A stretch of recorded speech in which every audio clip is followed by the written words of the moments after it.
समझ में नहीं आएगा।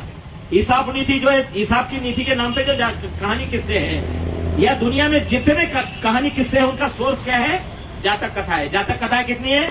547। कितनी है? 547। सबसे छोटा जातक माने जातक कथा में सबसे छोटा क्या है? तीतर है। तीतर। और सबसे बड़ा कौन है? हाथी। तो तीतर और हाथी, यार स्टॉप करते हो यार। तीतर और हाथी, ये दोनों के पैरों की तुलना की है। सारे जानवरों के पैर काहे में समा जाते हैं?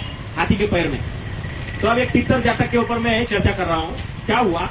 एक बार में एक बंदर, एक खरगोश, एक बंदर, एक खरगोश और एक हाथी और एक तीतर, ये सारे दोस्त थे। तो उनकी एक मीटिंग हुई और उस मीटिंग में क्या हुआ?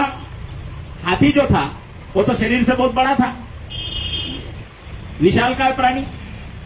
तीतर बेचारा इतना सा पिद्दा सा, हाथी के तो पैर के नीचे पता भी नहीं चलेगा कहां गया। तो उन लोगों ने मीटिंग ली और बोला कि भाई हम लोग जो है, हमें दोस्ती भी है, मित्रता भी है, लेकिन हम लोग एक दूसरे को मान सम्मान करें, तो इसमें यह बताओ कि सीनियर कौन है, जूनियर कौन है। तो कहानी शुरू हुई। तो वहां पर एक बोधि वृक्ष था छोटा सा, जैसे यहां लगाया है, एक बोधि वृक्ष लगाया है धरना की जगह में, ऐसे एक बोधि वृक्ष वहां पर था। तो बोधि वृक्ष काफी बड़ा था। तो पूछा हाथी से, तो बोला भाई मैं जब ये बोधि वृक्ष छोटा था ना, तो इसके ऊपर से मैं जाना आना कर रहा था। ठीक है, ये जो पीपल का पेड़ है इसके ऊपर से मैं जाना आना करता था, मेरे टांगों के नीचे से ये पेड़ था, इतना छोटा था, मैंने देखा था। फिर खरगोश से पूछा, तो खरगोश बोला मैं तो इसके बैठ के पत्ते खाता था नीचे बैठे बैठे, माने उसने वो पेड़ को भी बहुत छोटा देखा था। फिर वो बंदर से पूछा, तो बंदर बोला मैं तो बहुत सालों से इसके ऊपर चढ़ के उछल कूद कर रहा हूं, खा रहा हूं। फिर वो तीतर से पूछा, तो भाई तीतर बोलता है मैंने यहाँ पर वो जो है, मैंने यहाँ पर अपना वो टट्टी की थी जिसमें से ये पौधा निकला हुआ है। तो वो तीतर को सारे मिलकर के सीनियर बोल के नमस्कार करते हैं। ठीक है, तीतर को नमस्कार करते हैं। तो बुद्ध धम्म में सीनियरिटी जो है, सीनियर है। थेरवाद बुद्ध धम्म में सीनियरिटी जूनियरिटी को बहुत महत्व है। और महायान में, लामायान में वहां पर कोई सीनियरिटी जूनियरिटी कब बना, क्या बना, उसका कोई ये नहीं, इसलिए वहां भीड़ है। और भीड़ जहां होती है वहां कोई विनय, डिसिप्लिन, ये वो बहुत सी चीजें नहीं होती है। बुद्ध धम्म के थेरवाद भिक्खु माने हीनयान क्यों बोला? माने संख्या नियमों में पक्के लोगों की संख्या बहुत कम थी, इसीलिए ज्यादा भीड़ वालों ने बोला अपना भीड़। तो ये जो संगायन हुए, संगायनों में क्या हुआ? महाराजा अशोक ने संगायन किया। संगायन में क्या किया? छानबीन की गई, और छानबीन में भी पूछा गया, सवाल पूछे गए, और सवाल के जवाब जो दिया उनको एक तरफ किया, सवाल के जवाब नहीं दिए उनको अलग किया। और बुद्ध धम्म को शुद्ध स्वरूप में रखने के लिए उन्होंने क्या किया? विदेशों में भिक्षुओं को भेजा, दल बना करके भेजा।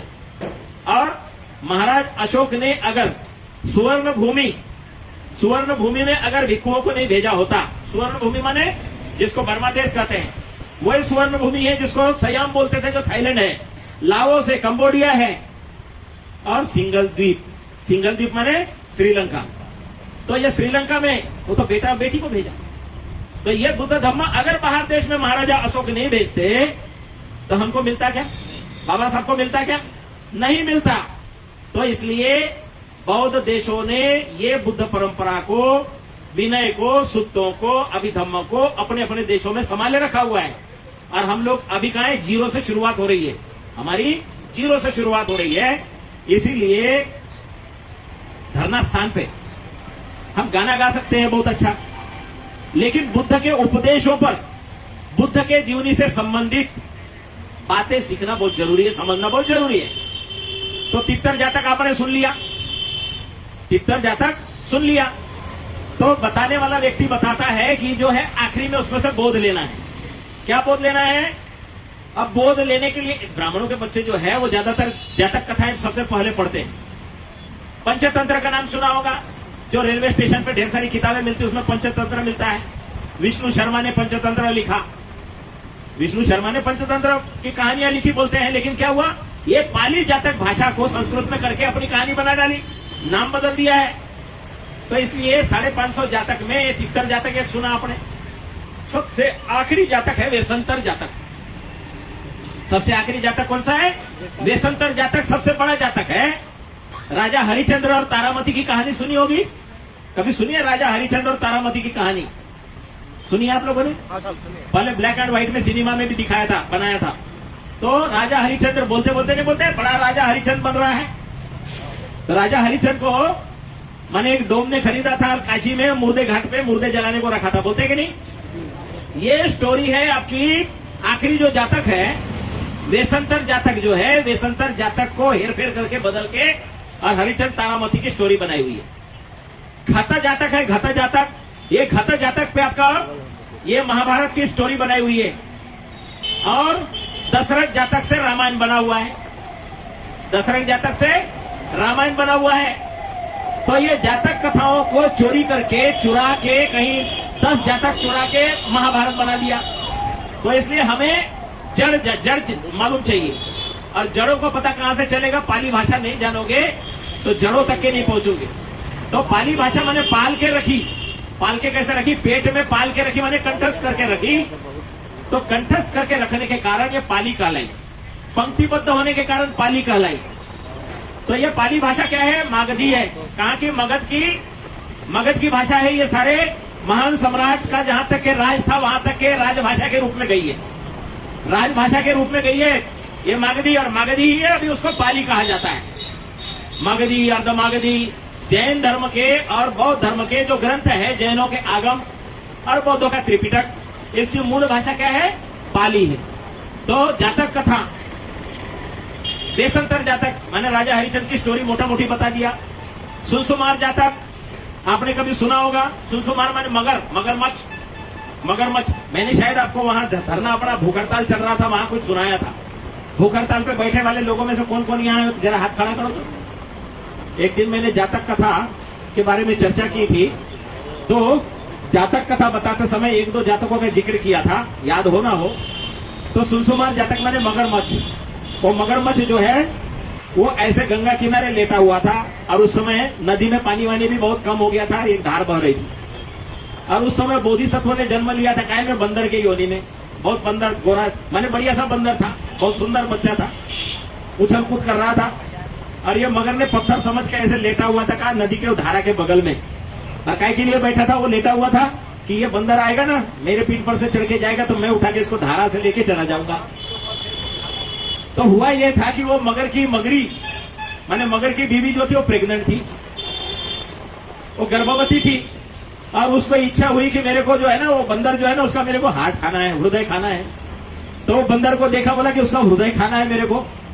तो उसका हृदय लेके आएगा ना तो ठीक है, नहीं तो मैं मर जाऊंगी, तेरा बच्चा भी मर जाएगा। धमकी दी थी। तो बेचारा मगर जो है वहां पे पत्थर जो बन के गंगा किनारे ऐसे लेटा हुआ था। अब वो आया, बोधिसत्व जो बंदर था ना, वो आया। आने के बाद उसने देखा, रोज तो देखता था तो वहां प्लेन जगह थी, आज उसने देखा ये क्या चीज है, पत्थर जैसे ऐसे सिकुड़ के पड़ा हुआ है। तो उसने बोला, मामा, ओ मामा। तो उसने आंख खोल के देखा, बोला कि आज मैं आपको गंगा पार कराऊंगा, मेरे पीठ पे बैठ जाओ। तो भांजा बैठ गया उसके पीठ पे। अब उसको उस पार ले जाने की बजाय वो दूसरी तरफ ले जाने लगा। तो बोला, मामा किधर लेके जा रहा है? अरे बोले, तू कोई मेरा सचमुच का भांजा थोड़ी है, तेरी मामी प्रेग्नेंट है और मामी को इच्छा हो गई है कि तेरा हृदय खाना है। अरे बोले, मामा तू क्या पागल आदमी, अरे हम बंदर की जात, इस पेड़ से उस पेड़ पे उछल कूद करना पड़ता है, हृदय कितना नाजुक होता है, तूने पहले ही बता देता तो मैं वहीं से दे देता। वो पेड़ पे उतार के रखा है और मैं इधर आया हूं। तो उसको बोले, चल गंगा के किनारे उस पार। तो लेके आया। जैसे ही लेके आया तो उसके मुंह के ऊपर में पांव रखा, वो आंख बंद हो गई। उसने ऐसे किया, वो जंप करके ऊपर चला गया पेड़ पे। फिर बोलता है, मामा अरे बिना हृदय के कोई जीवित रह सकता है? तो चकमा दे दिया। तो चकमा देने के लिए, मैंने बुद्धि का उपयोग करने के लिए, बोध सिखाने के लिए वो कथा है, जातक कथा। तो सुनसुमार जातक माने मगरमच्छ की कहानी, ठीक है। अब इसको मैं आधे घंटे तक सुना सकता हूं, लेकिन छोटी छोटी थोड़े में बताऊंगा, 2-3 कहानी से आप समझ जाओगे। एक बार में एक तालाब था, उसमें बहुत कमल थे, बहुत सुंदर सुंदर चीजें थी, बहुत, और ढेर सारी मछलियां थी। अब एक बार बगले ने देखा वहां पर एक केकड़ा भी था। वो केकड़ा उनका नेतृत्व कर रहा था। किसका? वो तालाब का। तालाब का नेता कौन था? केकड़ा। अब वो बगला आके एक आंख बंद करके उसमें पांव डाल के और खड़ा होके समाधि कर रहा था। समाधि, अब समाधि कर रहा है और गर्मी के दिन थे। अब पानी धीरे धीरे धीरे धीरे कम हो गया तो बगला क्या करता है, धीरे आंख खोल के देखता है, बोलता है यहाँ ढेर सारे मछलियां हैं, केकड़े हैं, बहुत सी खाने पीने की बहुत सुविधा है, तो अब क्या करे? अब देखो धरने पर भी खाने पीने की सुविधा है तो बगड़े केकड़े सभी आएंगे, कहानी से बोध लेना है आपको।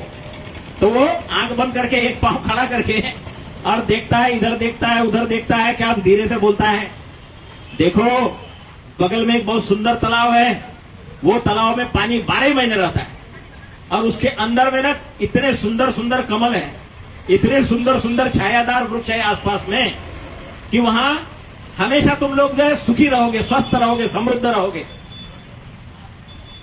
तो होड़ लग गई सब में, मैं जाता हूं मैं जाता हूं मैं जाता हूं, मेरे को पहले लेके चलो, मेरे को पहले लेके चलो।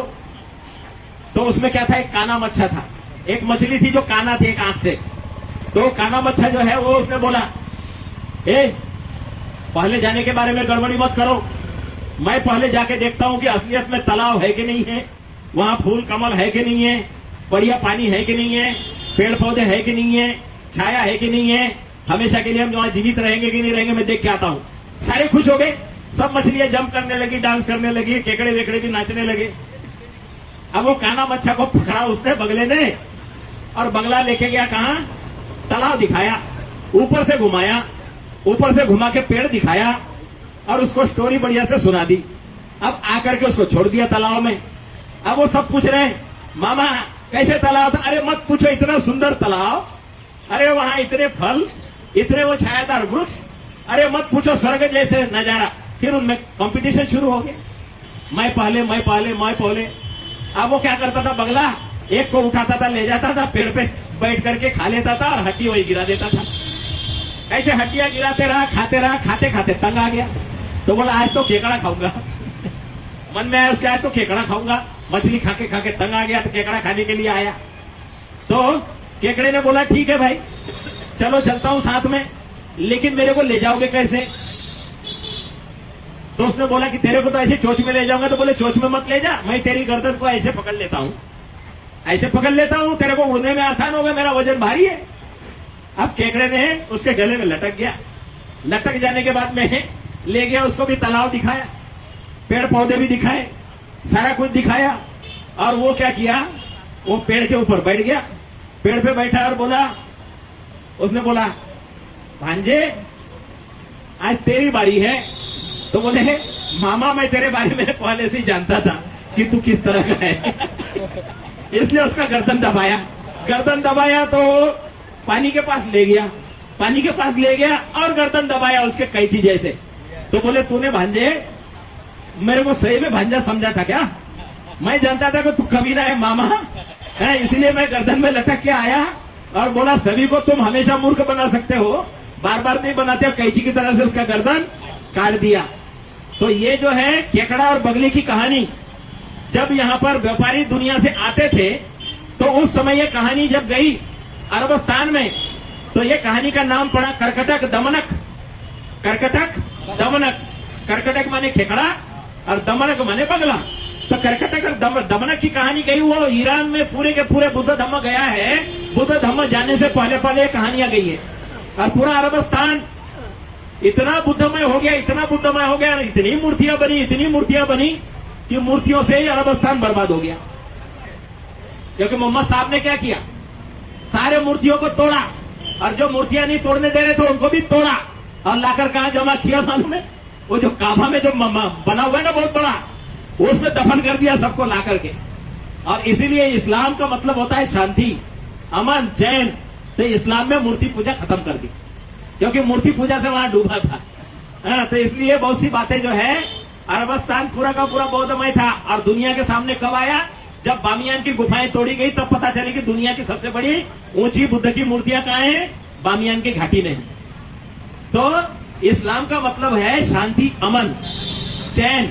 शांति, अमन, चैन, ये बुद्ध का धम्म जो है शांति, अमन, चैन के लिए है।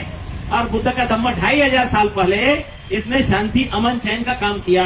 उसी में से इस्लाम आया, इस्लाम के बाद क्रिश्चियनिटी आई, तो पहले दादा आया, फिर बेटा आया, फिर पोता आया है। तो इसका बहुत बड़ा इतिहास है। इसलिए हिंदू मुसलमान ये वो गाली गलौज न करके उसको इस स्वरूप में देखे कि हमारे पुरखों के माने पुरखे बुद्ध है। और बुद्धों के भी अगर परंपरा देखे तो कहां तक चले जाओगे?